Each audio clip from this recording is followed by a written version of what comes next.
Hey guys, welcome back to another video here on my YouTube channel. Now, as you know, I am making my way through the Chestnut Springs series. So we have arrived to book 3, Powerless. Now, if you know me, you know that my top 2 favorite romance subgenres is cowboy romance and hockey romance.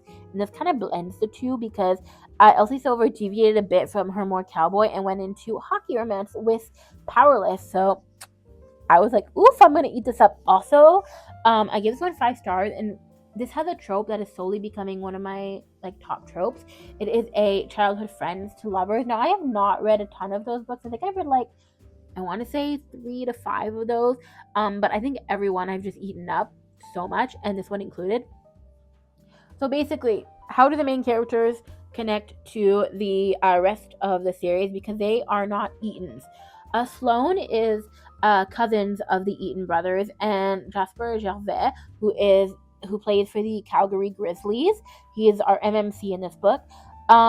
He was taken in by the Eaton brothers when I think it was Kate, if I'm not mistaken, was that Kate or Rhett? One of them saw that he was living out of his car when he went to defend Jasper, who was being bullied in school. Saw that Jasper was living out of his car and was like, "Hey, why don't you come back to my place?" And then he sort of became an Eaton brother, an honorary Eaton brother, and he feels like all of the Eaton brothers are his brothers. But he has never felt like Sloane is his cousin. They've always considered themselves friends, and he's always felt like he could like talk to her and tell her anything, and she would listen. Like they had that kind of deep connection. And Sloane has sort of always had a thing for Jasper from the moment that he stepped onto the Wishing Well Ranch, and she saw him walking around the ranch outside of the guest bedroom that she was staying in. So yeah, but how does the story start? Because it's quite interesting. Sloane is set to marry somebody. I don't remember his first name, but she is set to marry somebody with the last name Woodcock, which quite the name to take on. Um, and guess what?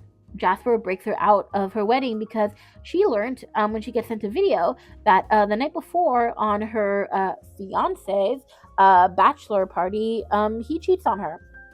So she's like, "Oh, that is my out to get out," because she fully realizes that she didn't actually love Mr. Woodcock. We'll call him that because I don't remember his first name. I should, but I don't. See how unimportant he is. And it's actually her father that has set him up with Woodcock.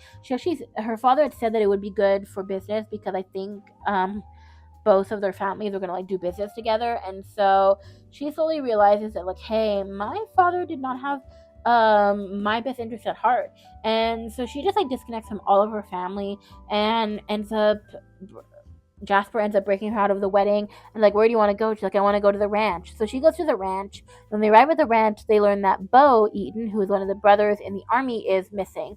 So you kind of have two sort of interesting storylines throughout. You have the heartbreak of them wondering where is Bo and like what's happening to him, but also the happiness of them falling in love and Jasper realizing all of the signals that he missed from when she was younger and like and when she had a thing for him, and just the way that they connect and fall in love and the way that he sort of relies and like leans on her for support and just like will hold her hand and just squeeze it when he's feeling the pain and the sadness of one of the Eaton brothers being MIA, missing in action, but also having lost 4 hockey games in a row, let's say, because he's not performing at his best because of one of the brothers being missing.